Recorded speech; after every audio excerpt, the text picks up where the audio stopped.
what show you tune in. It's hard to find on TV screen, but it's on talk radio. Truth is on talk radio. Turn it on, turn it up as loud as it'll go. Talk radio. And that is not the Star Spangled Banner, but I decided to come back in with talk radio.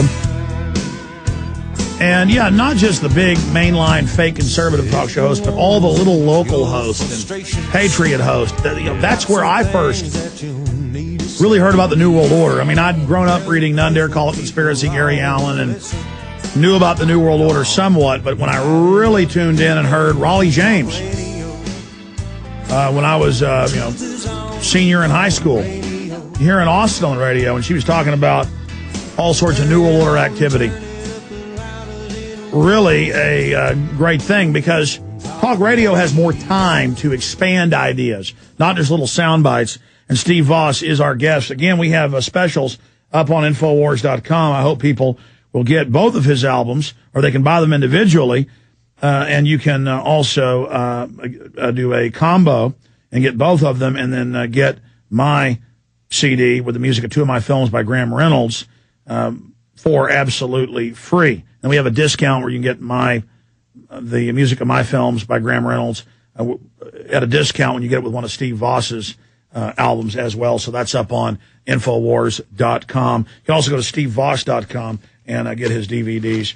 I keep calling them DVDs because I'm a filmmaker, and I'm always thinking about DVDs. CDs!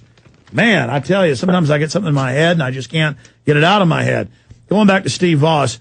Steve, the country is really in real peril now. I mean, we knew a long time ago that globalism and corruption and government corruption was out of control. Now, the dollar's plunging, GM's being federalized and bankrupt, Chrysler's been sold to the Bilderberg Group, owned Fiat. They're openly announcing world government, openly announcing a Bank of the World will pay our carbon taxes to, openly announcing FEMA camps for our safety.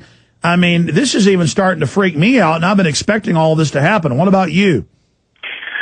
You know, I go back to the basics. It's like we keep drifting farther and farther away from what this country's founders envisioned and intended. And, you know, it's incremental, I suppose you could say, over the last 20 years or so. But now, the slippery slope, my God, you know, we're just zooming down it faster than, you know, we could even comprehend. And I just pray every single night that people wake up and say, wait a minute, this isn't right, this isn't America, and we got to do something about it. Absolutely. And they love to say it's anti-military, but it's not anti-military when you have 70+% of the donations given by the troops to Ron Paul, not to other candidates. And you have Ron Paul speaking out against all these urban warfare drills, Northcom announcing they're going to police the American people. You know, the troops don't want to do this. And I know the people don't want this. Where do you see this country going if we don't energize a mass awakening and a realization that we're going down the tubes towards tyranny? Hell in a handbasket. I mean, it's as simple as that. You know, they're floating this idea of adding a value-added tax to pay for health care and, you know, federal control of virtually everything you can imagine. I mean, I think the folks in Texas have the right idea. And I'm going to give serious thought to moving down there, not just coming down there to sing, because they're talking about, you know what, maybe we're going to back out of this thing being part of the United States of America. We are in deep, deep trouble, folks. I mean, I'm not Chicken Little saying the sky is falling. All you got to do is read even the mainstream press, and if you don't realize we're in deep trouble, then you need to get your eyes checked. Well, you're right. You know, what's happening is we need the states to declare sovereignty and reconstitute the federal government, and we have to secede. But the globalists are in control, as you know, Steve, of the Congress and both major political parties. And people think, oh, I want free health care. That won't be free health care. That will be just like they take a $1 from the states and send 30 cents back on average, 33 cents back on average with strings attached. they are coming in with all these strings attached to control our lives. This is going to be eugenics. This is going to be government control. This is going to be paid for government abortions. And I've got an article here with a judge saying, I'll give you probation if you get sterilized. This is government eugenics healthcare that I cover in my film Endgame. You don't want the government in control of something like this. They can use it as a tool to control people. They already are. Yeah, it's absolutely frightening. You know, in my simplistic view, I think we need to go back to the old days of, you know, citizen lawmakers that go and, you know, serve a term for 2 years or 6 years, and then they go home and go back to their farm. You know, we got to get back to basics and common sense here. The only peace I find in all of this, the only thing that gives me comfort is we have a farm out in the hinterlands of Virginia that is a long time before anybody can find it, let alone try and take control of it. And, you know, that's our safety valve. You know, because I'm not real optimistic at this point that even if everybody wakes up tomorrow that we're going to be able to fight the forces that are in charge. Well, I agree with you. Here's the problem.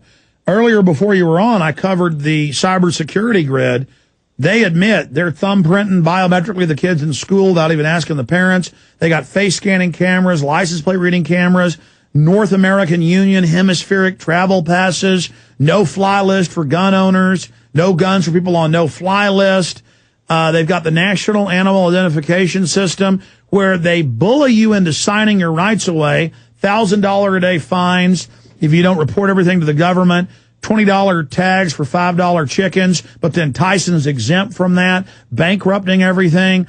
Bureaucrats arresting Amish for selling cheese and milk to other Amish, arresting Amish for not getting license plates now, arresting people selling eggs and watermelons without a permit on the side of the highway. I mean, Steve, I'm sure you know about this. They are coming after the farms and ranches, and they're doing it in Europe, too, and Australia, and the feds are using surveillance satellites with the new environmental laws in these cities and towns where you can't build on your own property. To go, oh, you built a shed and a SWAT team comes and arrests you. I mean, they are coming after your farm in Virginia. They'll get there sooner or later. You know, the thing that scares me more than anything, I'm sure you saw the story a couple days ago on WorldNet Daily about the folks that were hosting a Bible study out here in San Diego. Been happening for years. Yeah, and, you know, the government comes out and says, well, you need a permit to do this. Need a permit to gather. You can't have 10 people in your house. That first time I saw that was about 10 years ago in Denver. And then now they're saying not just Christians, rabbis can't have meetings at their houses. I mean, this is a right of assembly, First Amendment. Yeah, tell folks about that. Oh, God. You know, it was folks with a Bible study right here in San Diego, and somebody from zoning shows up at their front door and says, well, are you having these gatherings? Are you saying amen? Are you reading from the Bible and all that stuff? And they were going to tell them they had to get a conditional use permit or a major use permit, something like that was going to cost tens of thousands of dollars. Well, the defecation hit the rotary oscillator on that one because people found out thanks to WorldNet Daily, and then it made it into the local papers here. And, you know, the county is back down. But I think it's just the tip of the iceberg. You know, the other thing that concerns me greatly is the fact that you look at the numbers of how the Muslim population of the United States is growing. And, you know, now we've got President Barack Hussein Obama saying, well, you know, we really are one of the largest Muslim countries in the world. I mean, my God, have we lost our bearings so badly? I guess for now the answer is yes. Well, by the way, Steve, I never even got to this. Kurt Nimmo did a story this morning with just the headline from the ABC News article where Obama begins to announce his Muslim roots. Not even saying it was good or bad. We just stated that he denied all these roots that were public and said it was a conspiracy theory, whether it's good, bad, or indifferent. And then now he's using it saying, yeah, I'm basically a Muslim. We know he went to Muslim schools. His dad was a Muslim. With Odinga, his cousin, they told him in Senate letterhead, go ahead and contest the election and engage in violence.